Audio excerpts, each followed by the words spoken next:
Hello guys and welcome to lecture number 3 of vectors. तो यार आज का लेक्चर हमारा बहुत ही ज्यादा इंटरेस्टिंग, क्योंकि आज हम पढ़ने वाले हैं analytical method of vector addition और साथ ही साथ करेंगे हम लोग बहुत सारे अच्छे क्वेश्चंस वेक्टर एडिशन पे। ठीक है, तो यार बिफोर स्टार्टिंग द क्वेश्चन एक सजेशन है, जब भी बेटा क्वेश्चन स्टार्ट हो, जब भी मेरा लेक्चर हो, चाहे आज मेरा हो चाहे किसी और का लेक्चर हो, जब भी तुम क्वेश्चंस बनाते हो ऑलवेज पॉज द लेक्चर। ठीक है, क्वेश्चंस देखो, लेक्चर को पॉज मारो, खुद से अटेम्प्ट लो, एटलीस्ट 2 अटेम्प्ट्स लो, उसके बाद आगे बढ़ो। ठीक है, उसके बाद अगर नहीं बनता तो वीडियो सॉल्यूशंस देख लो।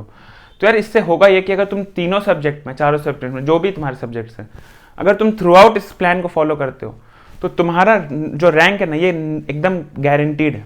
चाहे तुम जेई दो, चाहे नीट दो, चाहे ओलंपियाड दो, कोई भी नहीं रोक सकता तुम्हें। ठीक है, लेकिन तुम्हें ऑनेस्ट होना पड़ेगा। ठीक है, खुद के साथ, मेरे साथ नहीं, किसी और के साथ नहीं। ठीक है, चलो यार बातें बहुत हो गई, चलते हैं आज के क्वेश्चंस की तरफ। और क्वेश्चन से पहले स्टार्ट करते हैं analytical method of vector addition.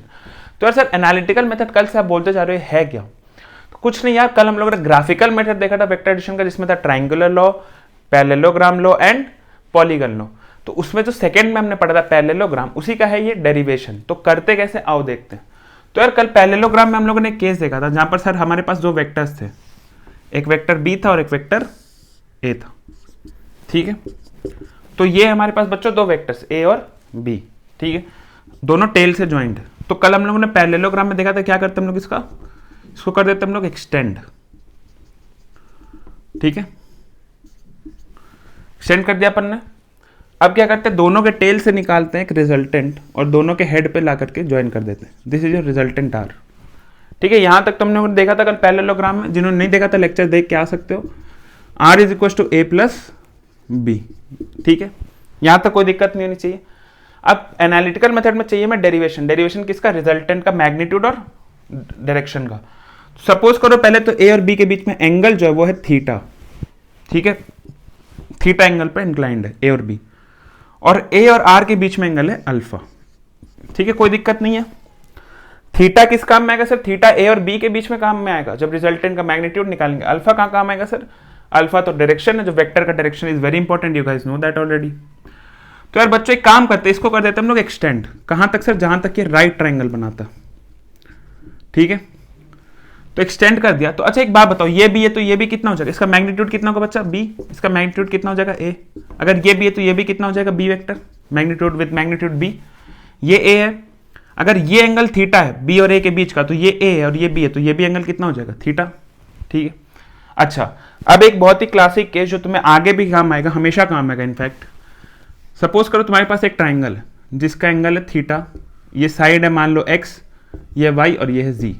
ठीक है, तो यार एक बच्चों ये चीज देख लो अभी, लेकिन इसको याद कर लो हमेशा के लिए। देख लो आता कैसे। तो बेसिकली यार कॉस थीटा यहां पर कितना हो जाएगा? बेस अपॉन हाइपोटेनिस यानी जी अपॉन एक्स, यानी जेड बराबर कितना हो जाएगा? X cos theta. अगर मैं साइन थीटा की बात करूं तो कितना हो जाएगा बच्चों? Y upon X. कोई दिक्कत? तो एक्स साइन थीटा कितना हो जाएगा बच्चों? वाई। तो यार एक बात देख लो कि थीटा के साथ में जो एंगल अटैच होता है, यानी जो हाइपोटेनियस के साथ जो थीटा अटैच होता है, उसका वाला साइड को हम लोग कितना बोलते हैं? Cos theta. और जो ऑपोजिट में तो उसको साइन थीटा। हमेशा याद कर लो, अगर ये साइड इसके साथ थीटा लगा हो तो इसके साथ वाला जो एंगल होगा, साथ वाला जो साइड होगा वो कॉस हो जाएगा और ऑपोजिट वाला साइड साइन हो जाएगा। इस बात को हमेशा इस तरीके से याद कर लो। ठीक है, साथ वाला जो है वो हमेशा कॉस में, सामने वाला साइन में, इस चीज को याद रखना। तो बात करते हैं इस ट्राइंगल की। देखो इधर, इसको नाम दे देते हैं, है ना। सपोज करो ये है P, ठीक है, ये है R Q, ये R और ये S। ठीक है, एक नाम दे दिया हम लोग ने इस ट्राइंगल को, ताकि हम लोग को इजी पड़ जाए। तो यार बात करते हैं इन ट्राइंगल्स की। तो सबसे पहले बात करते हैं हम लोग OQRS ट्राइंगल की। ठीक है, इन ट्राइंगल QRS। तो QRS ट्राइंगल की बात करें तो देखो बेटा, इसका साइड का मैग्नीट्यूड कितना है? QR का मैग्नीट्यूड है B। ठीक है, इसके साथ जो एंगल अटैच्ड अभी देखा हम लोगों ने, तो SR कितना हो जाएगा बोलो? B cos थीटा, मानते हो? और QS कितना हो जाएगा बच्चों? B sin थीटा, अभी जस्ट हम लोगों ने देखा था। ठीक है, तो ये हो गया हमारा QRSR। ठीक है, यहां से हम लोगों ने निकाल लिया सर इसकी वैल्यू और इसकी वैल्यू। कहां यूज आएगी इन वैल्यूज की? अभी देखो, अब तुम देखो बड़ा वाला ट्राइंगल PQS, ट्राइंगल PQS को देखते हैं। PQS की अगर हम लोग बात करें तो बच्चों देखो QS कितना है? अभी देखा हमने बी साइन थीटा, ठीक है। पीएस कितना बच्चों, PS A plus B cos theta, A plus B cos theta, नहीं बोलो बोलो, A plus B cos theta, very good, ठीक है। अब देखो तो क्या ये राइट ट्रायंगल है क्या, पी क्यू एस, देखो ये हाइपोटेनियस है और ये परपेंडिकुलर और ये बेस है, तो इस राइट ट्रायंगल में पाइथागोरस लगा सकते हो, कितना हो जाएगा, R square is equal to, बोलो बोलो, इसका स्क्वायर प्लस इसका स्क्वायर, यानी कि बी साइन थीटा का square plus A plus B cos theta का स्क्वायर, इसका स्क्वायर कर दो बच्चों, कितना हो जाएगा, B square sine square theta plus A square plus B square cos square theta plus 2ab cos of theta. कोई दिक्कत यहां तक, ठीक है। चलो यहां आ जाओ वापस, तो ये हो गया सर आर स्क्वायर, ये सब मैग्नीट्यूड्स है, ठीक है।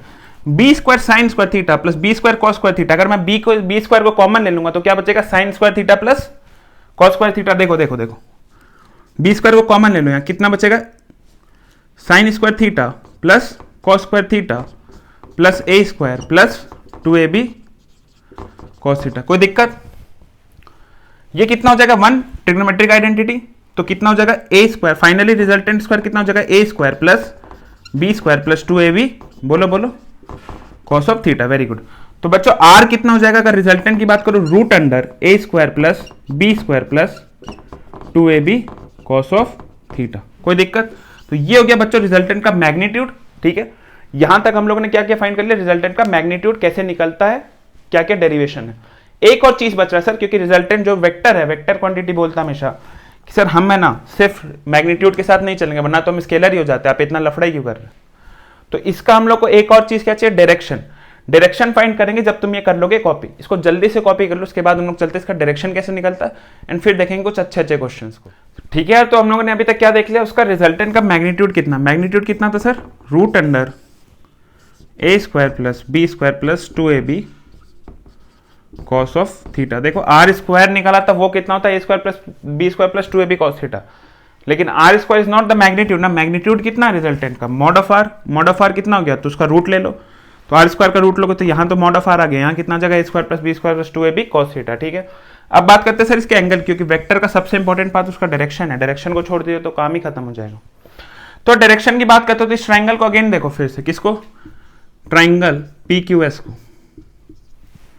तो बच्चों देखो एक राइट ट्राइंगल है, राइट, तो अगर मैं तुमसे tan अल्फा की बात करूं इस ट्राइंगल में, तो कितना हो जाएगा, QS अपॉन, बोलो बोलो, QS upon PS, QS upon PS।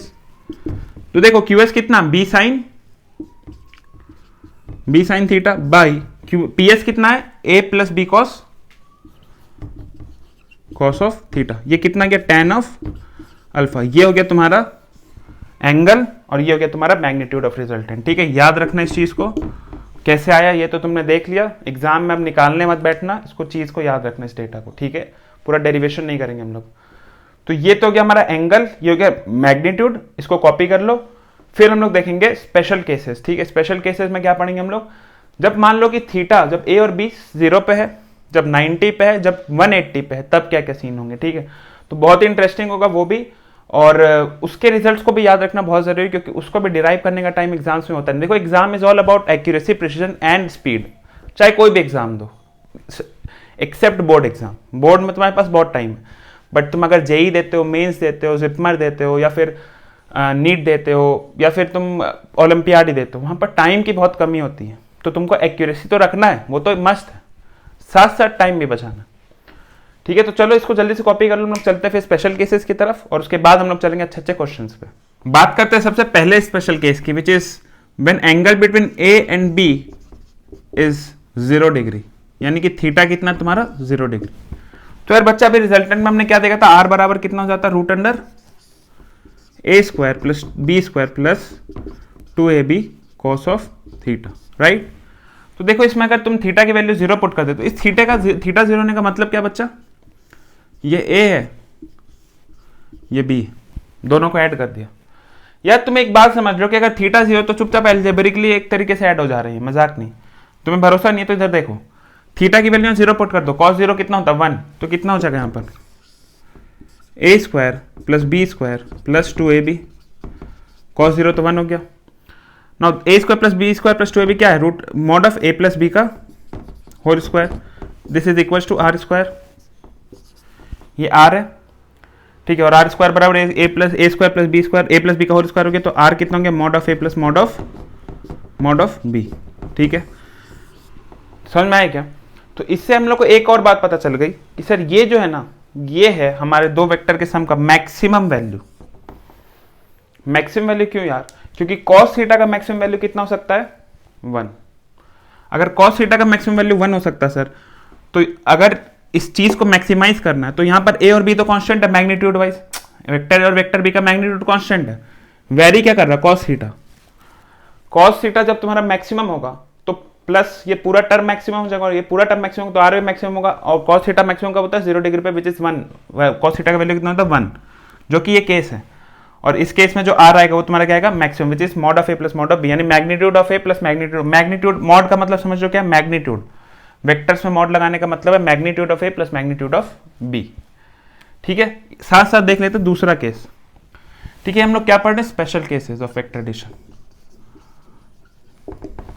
Case number 2 की बात करते हैं सर, इससे जस्ट उल्टा, जब A and B, angle between A and B is 180 degree, यानी थीटा कितना तुम्हारा, पाई, ठीक है।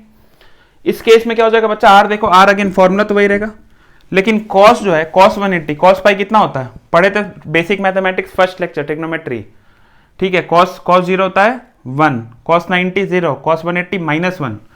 तो यहां पर अंदर में क्या हो जाएगा देखो, तो सीधा मैं ये स्टेप लिख रहा हूं, इसके बाद वाला step, A square plus B square plus 2ab cos 180 minus की -1, कॉस 180 मतलब -1, ये माइनस इधर जाएगा, क्या बन जाएगा ये, root under A square plus B square -2ab। ये किसका हो गया यार, देखो तो किसका स्क्वायर है ये, a माइनस बी का होल स्क्वायर, ठीक है।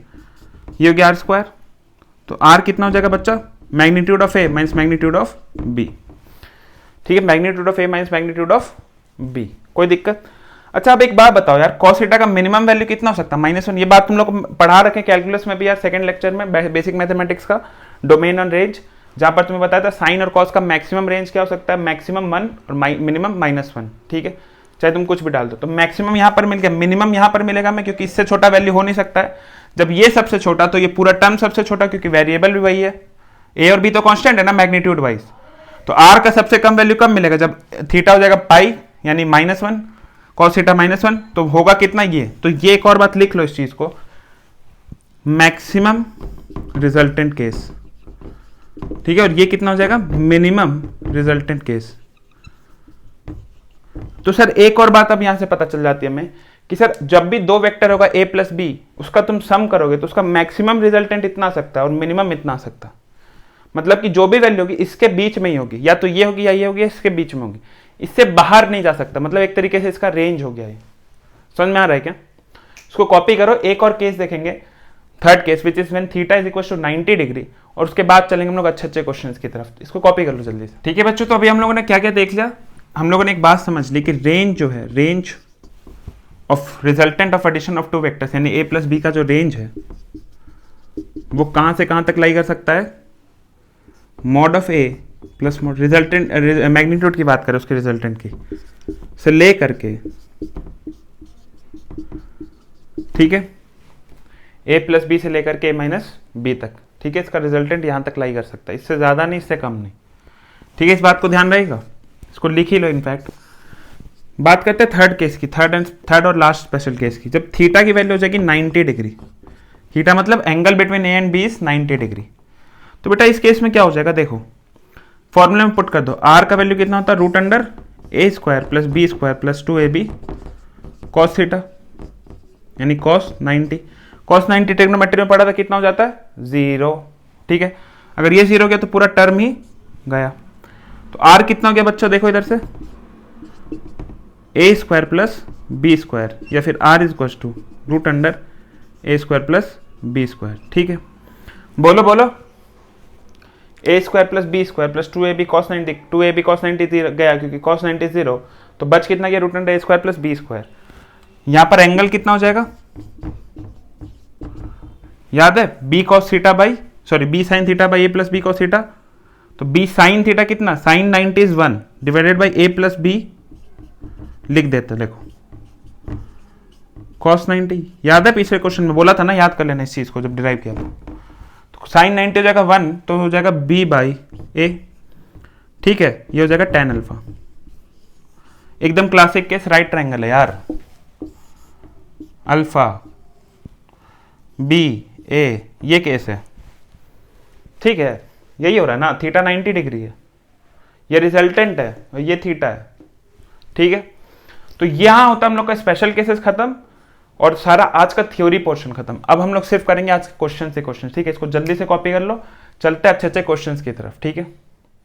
तो गाइस शुरू करते हैं फाइनली क्वेश्चंस का सिलसिला, और सबसे पहला क्वेश्चन आपके बोर्ड के सामने। तो यार क्वेश्चन देखो क्या कह रहा है, 2 forces each of magnitude 4 Newton inclined at an angle of 60 degree, find the net force. Net force यानी कि रिजल्टेंट फोर्स। 2 फोर्सेस दिए हैं जो 4 न्यूटन के हैं, दोनों का मैग्नीट्यूड 4 है, बट दोनों के बीच में एंगल कितना, 60 डिग्री। तो यार अक्सर क्वेश्चन में तुमको 60 डिग्री ही मिलेगा, ठीक है, इसलिए मिलेगा क्योंकि जो रिजल्टेंट फाइंड करना तो ईजी हो जाता, बट ये जरूरी नहीं कि हर जगह मिले, यूजुअली, ठीक है। कोई और एंगल होगा, तुमको ट्रिग्नोमेट्री तुमने पढ़ी है, तुम पुट कर लोगे। फाइनली तुमको फाइंड करना एफ नेट। एफ नेट का मतलब तुमको resultant plus magnitude plus direction दोनों फाइंड करना, क्योंकि वेक्टर की बात हो रही है, ठीक है। इस क्वेश्चन को पॉज करो, एक बार अटेम्प्ट लो, तुमने पढ़ चुका है इससे रिलेटेड सारी थ्योरीज हमने पढ़ ली है। उसके बाद दूसरा अटेम्प्ट लो, 2 अटेम्प्ट के अंदर एक्चुअली फर्स्ट अटेम्प्ट में बन जाना चाहिए, जस्ट इन केस 2 अटेम्प्ट में नहीं बनता है तो हम लोग वीडियो सॉल्यूशंस की तरफ चलेंगे, ठीक है। तो पॉज करेंगे और अब करेंगे बोर्ड से मिलाएंगे अपने आंसर्स को, ठीक है, देखते हैं हम लोग सही किए कि नहीं। तो बच्चों लेट पहला force B equals to F1 and F2, ठीक है, दूसरा फोर्स, दोनों का मैग्नीट्यूड 4 है। तो यार सीन कुछ ऐसा होगा, मान लो ये F1 है, ये हो गया F2, ठीक है, दोनों के बीच में एंगल कितना बच्चा, 60 डिग्री। रिजल्टेंट का यहां से निकल रहा होगा R, which is F net यहां पर। तो बच्चों अब देखो, हम लोगों ने अभी एनालिटिकल मेथड पढ़ा था, उसमें 2 फोर्सेज अगर A और B अगर थीटा एंगल पे है तो उसका रिजल्टेंट क्या हो जाता है, रूट अंडर ए स्क्वायर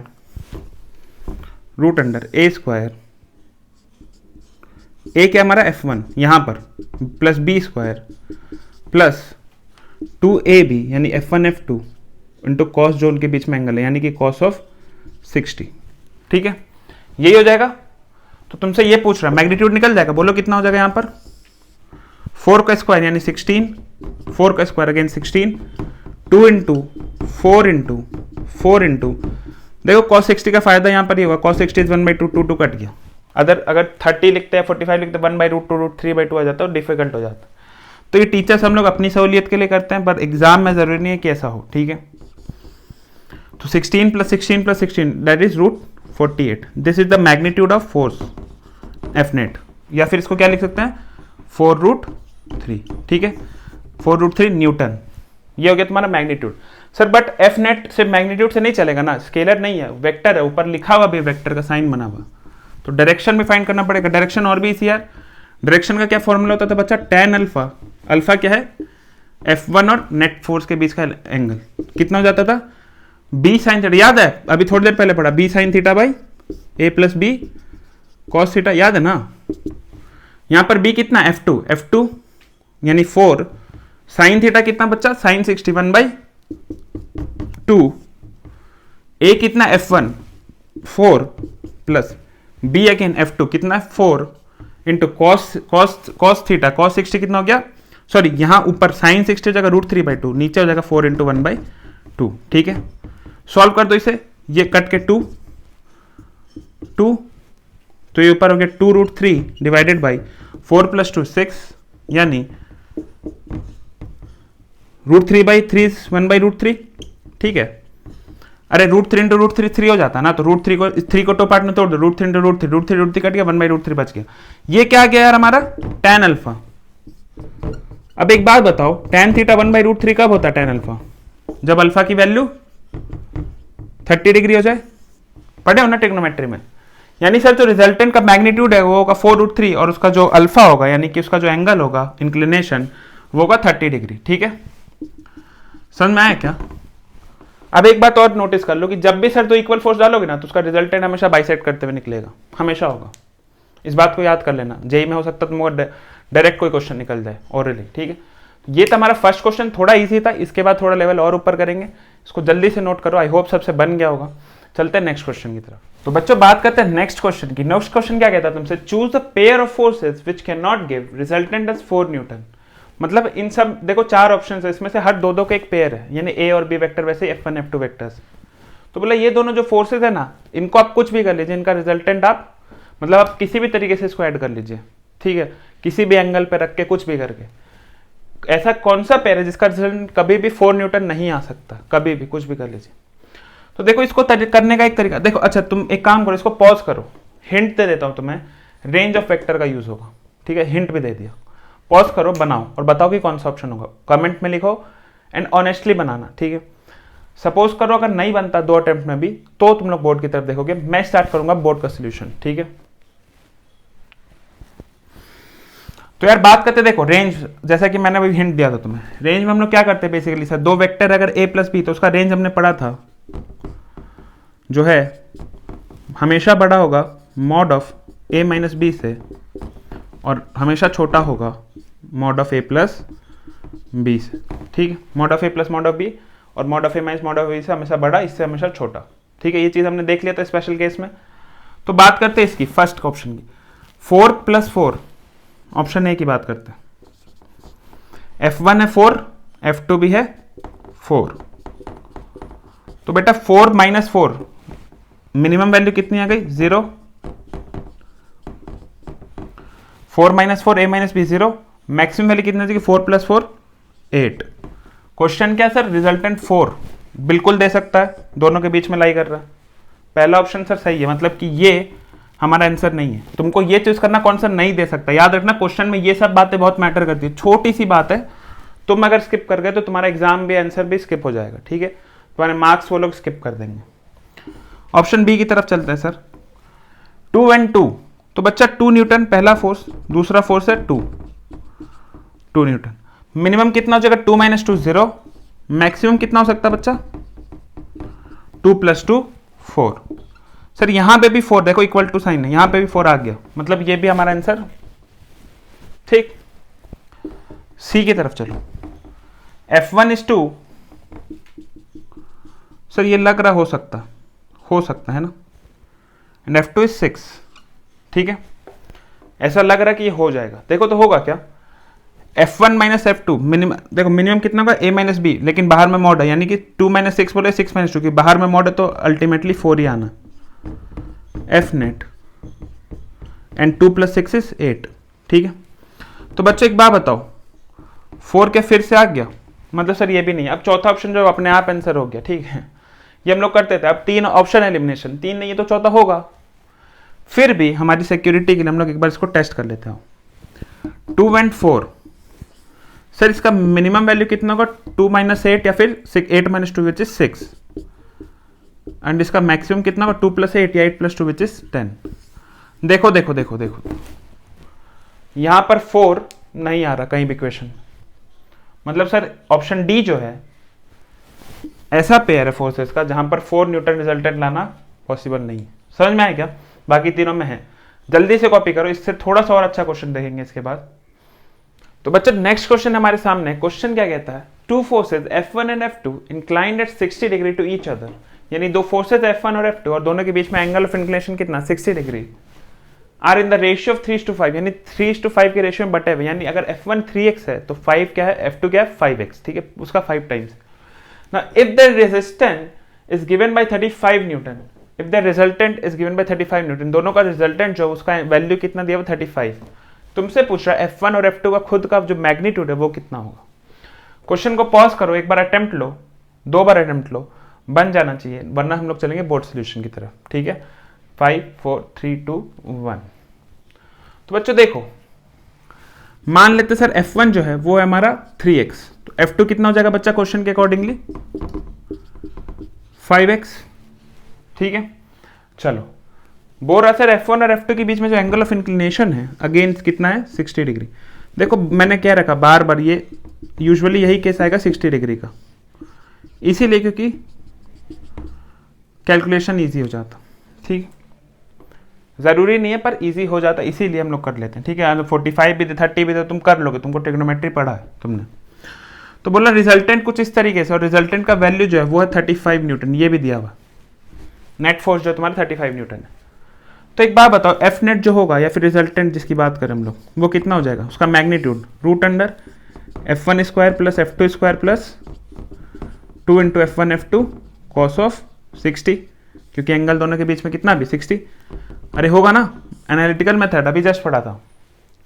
चलो वैल्यू पुट करते हैं। एफ नेट कितना है 35 रूट अंडर F1 कितना है 3x का स्क्वायर यानी 9x स्क्वायर प्लस F2 कितना 5x का स्क्वायर यानी 25x square plus 2 into F1 is 3x F2 is 5x into cos 60 is 1/2, 2 कट गया, कितना हो गया देखो 25 प्लस 9 इज 16, सॉरी 25 प्लस 9 is 34, 34 plus 3 into 5 is 15, 34x square plus 15x square कितना हो गया 49x स्क्वायर, कितना हो गया 7x। Sir 7x is equal to 35 आ गया यहाँ से। ठीक है ना, अगर 7x इज इक्वल टू 35 बच्चा तो x कितना हो जाएगा हमारा, बोलो बोलो 35/7, 7 5 जा 35, नहीं तो x का वैल्यू हो गया 5। तो सर यही आंसर है क्या 5 आंसर हो गया? नहीं नहीं नहीं नहीं नहीं, तुम देखो F1 का मैग्नीट्यूड कितना था 3x, F2 का कितना था 5x। यहाँ पे बहुत ज्यादा गलतियां होती है, कहां पर न्यूमेरिकल टाइप क्वेश्चन आ गया तुमसे सिर्फ F1 पूछ देता, तुम फटाक से कोई बच्चा है ना बस आंसर निकाला 5 देखा आंसर x का वैल्यू आ गया, यही तो आंसर होता है जिंदगी भर, बस भाग के करके आओगे तुरंत गलत हो जाएगा। हमेशा याद रखना कि फाइनल सोल्यूशन एक बार बैक जाके देख लेना, पूछ क्या रहा तुमसे, पूछ रहा F1 F2, x की वैल्यू नहीं पूछ रहा, x तो उसके पास था ही नहीं। तो x तो देखो F1 कितना 3 इंटू एक्स यानी 3 इंटू 5, कितना हो जाएगा F1, बोलो बोलो, वेरी गुड 15 न्यूटन। और F2 की बात करें सर, F2 की बात करें तो कितना हो जाएगा 5 इंटू 5 इज 25 न्यूटन। समझ में आया क्या? तो this is our final solution. ठीक है, क्या किया हमने फिर से समझ लो। बोला सर दो फोर्सेज है 60 डिग्री पे अलाइंड है, कर दिया हमने अलाइन। बोला कि दोनों का जो रेशियो है वो 3x और 5 3:5 के रेशियो में, तो हमने मान लिया पहला 3x और दूसरा ऑटोमेटिकली क्या हो गया 5x। अब बोला कि रिजल्टेंट 35 दिया हुआ, रिजल्टेंट 35 है सर, तो हम रिजल्टेंट का फॉर्मूला लगा दिया, फॉर्मूला लगा के सॉल्व किया तो 7x इक्वल टू 35 है यानी x इक्वल टू 5 आ गया, x का 5 हम लोग यहाँ वैल्यू पुट कर देंगे तो हो जाएगा 15 और 25। ठीक है, सिंपल एकदम, जो बना लिए वेरी गुड, नहीं बनाए तो भी कोई दिक्कत नहीं है, धीरे धीरे सीखेंगे हम लोग। ठीक है, इस क्वेश्चन को जल्दी से नोट कर लो, इसके बाद चलते हैं नेक्स्ट क्वेश्चन की तरफ। तो बच्चों नेक्स्ट क्वेश्चन जो हमारे सामने था वो था कि sir mod of a plus B is equal to mod of a minus B, यानी दो वेक्टर का जो सम था उसका रिजल्टेंट और दो वेक्टर का जो माइनस था सब्सट्रैक्शन था उसका रिजल्टेंट बराबर था। तो तुमसे पूछा कि सर दोनों के बीच में एंगल कितना रहा होगा a और b के बीच में। तो देखो चार ऑप्शन दिए थे 0, 30, 60 एंड 90। ठीक है, तुमको चूज करना था राइट एंगल। तो बेटा राइट आंसर बनाने के लिए तुम एक काम करो, तुम पहले तो करो इस क्वेश्चन को पॉज और लो अटेम्प्ट खुद से। ठीक है, और अगर खुद से नहीं होता तब तुम आओगे वीडियो सोल्यूशन पे। ठीक है, मैं स्टार्ट कर रहा हूं अपना सोल्यूशन। देखो a plus B is equal to a minus B दिया हुआ, ठीक है, और मॉड के अंदर यानी कि रिजल्टेंट की बात हो रही, दोनों का मैग्नीट्यूड जो है a प्लस बी का और a माइनस बी का वो बराबर है। तो बच्चा a प्लस बी का मैग्नीट्यूड कितना हो जाएगा हमें पता है, a square plus B square plus 2ab, मान लेते हैं दोनों के बीच में एंगल है थीटा, कॉस थीटा। एंड बच्चों a माइनस बी का कितना हो जाता है, a square plus B square. देखो a प्लस माइनस भी लिख सकते हैं क्या, ये कल भी मैंने लेक्चर में बताया था, जो लोग नहीं देखे उसको देख के आ जाओ, फिर कंफ्यूज हो गए वरना तुम। a plus B, a minus B क्या लिख सकते, a प्लस माइनस बी। ठीक है, a प्लस माइनस बी यानी कि a और b के बीच में अगर एंगल है, मान लो ये a है ये b है ये थीटा है, तो ये कितना हो जाएगा बच्चा माइनस बी, क्योंकि b माइनस बी क्या होता है negative of vector, negative vector मतलब मैग्नीट्यूड सेम, एंगल पाई से चेंज हो जाता, पाई से चेंज कर दिया हमने बी को, तो ये एंगल अगर थीटा है तो ये कितना हो जाएगा पाई माइनस थीटा, यानी ए और बी के बीच में एंगल कितना हो गया बच्चा पाई माइनस थीटा, ए और माइनस बी के बीच में। ठीक है, अब इसका सॉल्यूशन अगेन, इसका रिजल्टेंट मान लो यहां पर आता कहीं आर डैश, आर डैश कितना हो जाएगा, अगेन एनालिटिकल मेथड सेम काम करेंगे, ए स्क्वायर माइनस बी का होल स्क्वायर यानी बी स्क्वायर ही हो गया, समझ लो, माइनस बी का होल स्क्वायर करेंगे लेकिन माइनस माइनस का स्क्वायर तो प्लस ही हो जाएगा, plus 2ab into cos of pi minus theta. ठीक है, अभी भी प्लस ही कर रहे, ए प्लस माइनस बी कर रहे, ए माइनस बी नहीं कर रहे हम लोग, माइनस कुछ होता ही नहीं वेक्टर में, प्लस माइनस लिख सकते हैं ना, कोई दिक्कत नहीं है। क्या कर रहा हूं मैं, देखो बोला कि ए माइनस बी निकाली तो ए प्लस माइनस बी लिख सकते हैं, हम लोग ये कैलकुलेट कर रहे हैं। ठीक है, तो उसका रिजल्टेंट है आर डैश। ठीक है, तो A square plus B square plus 2ab, क्योंकि हमारे पास सर पॉजिटिव बात हो रही है, हम जानते नहीं negative into cos of pi minus theta, क्योंकि एंगल उसके बीच में कितना है, pi minus theta. Now angle of cos of pi minus theta, ये बात याद है ना ट्रिग्नोमेट्री के क्लास में, all sine tan cos. Sir pi minus theta कितना होगा, पाई से छोटा, थीटा से 90 से बड़ा और पाई से छोटा, मानते हो इस बात को? पाई माइनस थीटा कितना हो जाएगा, 90 से बड़ा और पाई से छोटा, यानी सर सेकंड क्वाड्रेंट में कॉस इज नेगेटिव, यानी cos of pi minus theta is nothing but minus cos theta. समझ में आ रहा है? Cos of pi minus theta is nothing but minus cos theta, ये सब ट्रिग्नोमेट्री में पढ़ा रखा है। तो देखो यहां पर कितना हो गया resultant, A square plus B square, cos minus minus को बाहर निकाल देते तो कितना हो जाएगा, A square plus B square minus 2ab cos theta. ठीक है, ये रिजल्टेंट किसका हो गया, ए प्लस माइनस बी का, याद रखना इस चीज को। तो वापिस आते हैं यहां पर ए माइनस बी की तरफ, तो ए माइनस बी का बोला कि कितना हो जाएगा, तो A square plus B square minus 2ab cos theta. बोलो बोलो, ठीक है, बोला ये और ये बराबर है तो कर दो इसको बराबर। ठीक है, बराबर कर देंगे तो कितना हो जाएगा बच्चा, देखो रूट रूट हटा दूं मैं, दोनों तरफ रूट है तो हटा देंगे, A square plus B square plus 2ab cos of theta बराबर A square plus B square minus 2ab cos of theta. देखो ए स्क्वायर बी स्क्वायर उड़ गया, यहां से इसको हम लोग यहां ले आते हैं तो कितना हो जाएगा 4ab कॉस थीटा बराबर यहां कितना, कुछ है ही नहीं, जीरो। यानी सर ए और बी तो जीरो है नहीं, क्योंकि वेक्टर बोला हुआ फोर्सेस हैं कुछ, तो ए बी और 4 जीरो नहीं हो सकता। इसका मतलब सर कॉस थीटा क्या है हमारा, जीरो। कॉस थीटा जीरो कब होता है बच्चा, जब थीटा हो जाता है 90। वेरी गुड, तो आंसर क्या हो जाएगा 90। ठीक है, सिंपल था, बस ये चीज में अगर तुम फंसे हो तो देख लो अब इसका सोल्यूशन। ठीक है, वैसे इस छोटी बातों में फंसना नहीं, क्योंकि पिछले लेक्चर में तुम्हें ऑलरेडी बता चुके हैं कि ए माइनस बी को कैसे कैलकुलेट करना है, ए प्लस और माइनस बी में।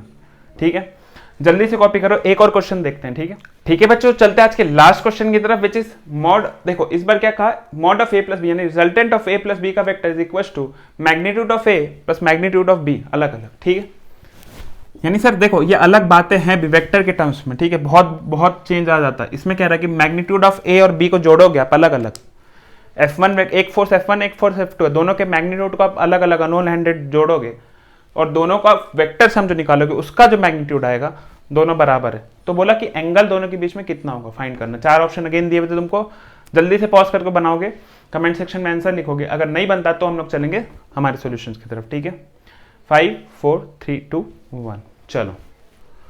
तो बच्चों देखो अगेन वही कहानी, a प्लस बी का रिजल्टेंट कितना हो जाएगा, A square plus B square plus 2ab cos theta, मान लो थीटा एंगल उनके बीच में।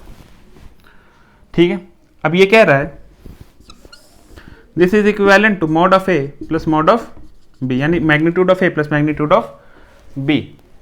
चलो लिखते हैं इसको, कैलकुलेट करते हैं। तो A square plus B square plus 2ab into cos theta square कर देते हैं, इसको रूट को उधर ले जा करके, mod of A plus mod of B का होल स्क्वायर कितना हो गया यहाँ पे देखो बच्चों, A square plus B square plus 2ab cos of theta is equal to A square plus B square plus 2ab। यहाँ कॉस थीटा नहीं होगा, क्यों, क्योंकि ये ऑलरेडी स्केलर क्वांटिटी है, स्केलर क्वांटिटी का सम करोगे तो थोड़े स्क्वायर का थीटा बिटा आता है। ठीक है, अब देखो स्क्वायर स्क्वायर स्क्वायर स्क्वायर गया, ए बी से ए बी मैग्नीट्यूड है गया, 2 से 2 गया, कॉस थीटा कितना बच गया, कॉस थीटा कितना बच गया 1। ठीक है, ये तो ऑलरेडी 0 हो चुका था यार, कट कटा करके, ये बचा था खाली ये टर्म और ये टर्म, देखो ये भी कट गया ये भी कट गया, बचा ये कॉस थीटा और बचा इधर 1। ठीक है, ये डिवाइड होके 0 नहीं है, देखो दिखा देते हैं, कुछ बच्चों को डाउट हो जाएगा कैसे कर दिया सर, ये तो कट गया, समझ में आ गया ना, ए स्क्वायर बी स्क्वायर। देखो यहाँ पर क्या आ जाएगा 2ab cos थीटा बराबर 2ab। अब कोई दिक्कत नहीं होनी चाहिए, 1, ठीक है। तो cos थीटा कितना आ गया बच्चा, 1, थीटा कितना हो जाएगा 0 डिग्री, इन चारों में से देखो 0 डिग्री, ठीक है। तो ये हो गया तुम्हारा फाइनल सोल्यूशन। आई होप सबने बना लिया होगा, ठीक है। तो यहां होता आज हमारा lecture finish, addition of vector का पार्ट 2, ठीक है। वेक्टर्स का third part, but addition of vector का पार्ट 2, जहां पर हमने एनालिटिकल मेथड और कुछ क्वेश्चंस देखे। कल हम लोग देखेंगे कुछ और अच्छे अच्छे क्वेश्चंस, और अगर उसके बाद हमारे पास टाइम बचा तो हम लोग पढ़ेंगे रिजोल्यूशन ऑफ वेक्टर्स, ठीक है। लेकिन कल का लेक्चर और भी अच्छा होने वाला, कल के लेक्चर्स में हम लोग और अच्छे अच्छे क्वेश्चन देखने वाले जो जेई और नीट में आने का पोटेंशियल रखते हैं। तो उस लेक्चर को बिल्कुल भी मिस मत करना। एंड आई होप आज का लेक्चर आपको पसंद आया होगा। All the best.